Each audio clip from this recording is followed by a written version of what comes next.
एक घर के अंदर एक नई नवेली दुल्हन आ जाती है। घर में खुशियों का माहौल होता है, लेकिन जो दुल्हन की आदत होती है उसे कुछ किताबें पढ़ने की आदत होती है। इधर जो उसका पति होता है नौकरी पेशे के चलते हुए ज़्यादातर बाहर रहा करता है। दुल्हन घर पर अकेली रहती है और वो इस तरह की किताबें पढ़ती है जिसे पढ़ने के बाद उसे ऐसा लगता है कि उसे दूसरे मर्द की ज़रूरत है। फिर वो किसी और पर नहीं अपने देवर के ऊपर डोरे डालने लगती है और देवर के साथ पति पत्नी जैसे संबंधों में हो जाती है। जब पति को इस सब के बारे में पता चलता है तो होता है इतना बड़ा कांड। अगर आप भी पूरा मामला सुनेंगे तो एक बार के लिए आप भी दंग रह सकते हैं, आप भी सोचने के लिए मजबूर हो सकते हैं। आइए दोस्तों जानते हैं पूरा मामला क्या था। नमस्कार, जय हिंद। आप देख रहे हैं APH न्यूज़ राहुल रावत के साथ। तो दोस्तों आज की जो हकीकत की घटना आपको बताने जा रहा हूं, उत्तर प्रदेश में एक थाना पड़ता है सीतापुर थाना क्षेत्र।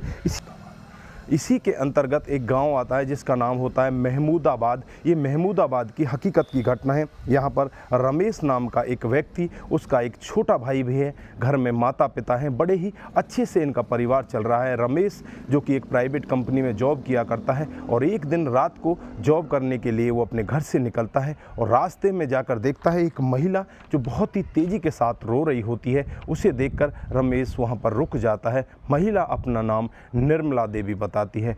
निर्मला देवी उससे कहने लगती है, वो उसे अब बीती पूछता है तो वो महिला उससे कहती है कि मेरा इस जहां में कोई भी नहीं है, मैं अपनी जीवन को ख़त्म करना चाहती हूं। ना तो मेरे से कोई शादी करता और ना ही मुझे कोई अपने घर में शरण देता। इधर जो रमेश होता है बिना सोचे समझे उसे अपने घर पर ले जाता है और उसके साथ वो शादी के बंधन में बंध जाता है।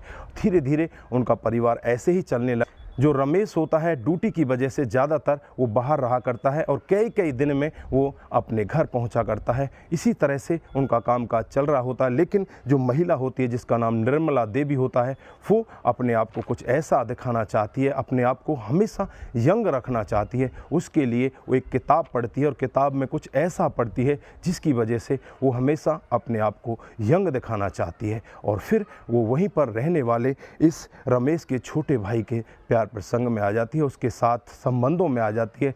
लगातार इसी तरह से संबंध बनते रहते हैं। जो रमेश होता है वो तो अपनी ड्यूटी पर होता है, लेकिन घर में जो पत्नी होती है निर्मला देवी, रमेश के छोटे भाई यानी अपने देवर के साथ संबंधों में आ जाती है। धीरे धीरे ऐसे ही कई महीनों का समय बीत जाता है। इस सब के बारे में एक दिन रमेश को भी पता चल जाता है। जब रमेश को इस सब के बारे में पता चलता है तो उसे बहुत बुरा लगता है और इसके लिए वो अपने छोटे भाई को बिना कुछ कहे उसे शहर पढ़ाई के लिए भेज देता है। उससे कहता है कि तू शहर चला जा और वहीं रहकर अपनी पढ़ाई किया कर।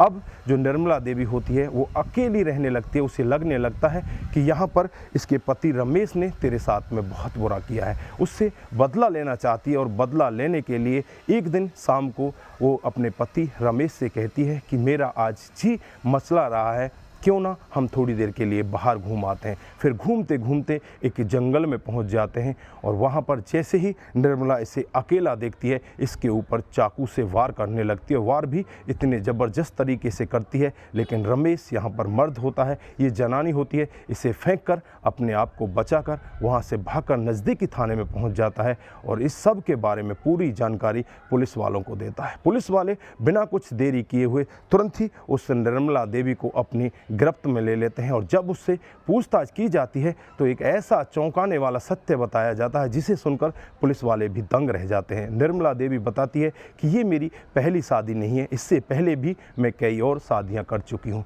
मेरे पास एक किताब है और उस किताब में ये लिखा गया है जितने नए नए लोगों के साथ तुम संबंधों में होगी उतनी ही तुम हमेशा जवान रहोगी। जवान लोगों के साथ संबंध बनाओ, इससे तुम हमेशा जवान रहोगी, तुम्हारी खूबसूरती बरकरार बनी रहेगी। पुलिस वाले भी इस बात को सुनकर दंग हो जाते हैं। फिर इस महिला से पूछा जाता है कि तुमने अपने पति पर हमला क्यों किया। उसने कहा कि पति पर हमला मैंने इसलिए किया क्योंकि मेरे पति ने मेरे देवर को घर से और मेरे से दूर कर दिया था। वो मुझे मेरे देवर के साथ मिलने नहीं दे रहा था, इसलिए मैं पति को रास्ते से हटाने का प्लान बनाती हूँ, लेकिन ये बच जाता है। उसके बाद पुलिस एक्शन मोड में आती है और तमाम धाराएँ इस महिला के खिलाफ लगा दी, जिसमें सबसे मेन धारा होती है धोखाधड़ी की। उसके बाद इसके खिलाफ सारी धाराएं लगा दी जाती हैं, जिसमें अपने पति के ऊपर हमला करने की धारा, उसे जान से मारने की धमकी, इस तरह की कई सारी धारा लगा दी जाती हैं और उस महिला को जेल के अंदर बंद कर दिया जाता है। तो दोस्तों, इस घटना पर आप क्या बोलना चाहते हैं? क्या बिना जाने पूछे, बिना किसी की बैकग्राउंड देखे इस तरह से शादी करके अपने घर में दुल्हन को लाना चाहिए? अगर ये रमेश इसके बारे में पहले जानकारी लेता, इस रमेश को तो ये भी ना पता कि ये कहाँ की है, किस गोत्र की है, क्या इसका बैकग्राउंड है, बिना कुछ जाने पूछे रास्ते से एक महिला को अपने घर ले आता है और उसे अपनी अर्धांगिनी बनाकर अपने जीवन साथी बना लेता है। यहाँ पर पहली गलती तो रमेश ने की थी, उसके बाद ये महिला अपने आप को इस तरह से जवान दिखाना चाहती थी, उसके लिए ये अपने देवर के साथ संबंधों में होती है और जब ये अपना कबूलनामा करती है तो उससे साफ खुलासा होता है कि इसके पहले भी इस तरह से कई लोगों के साथ ये शादी कर चुकी है।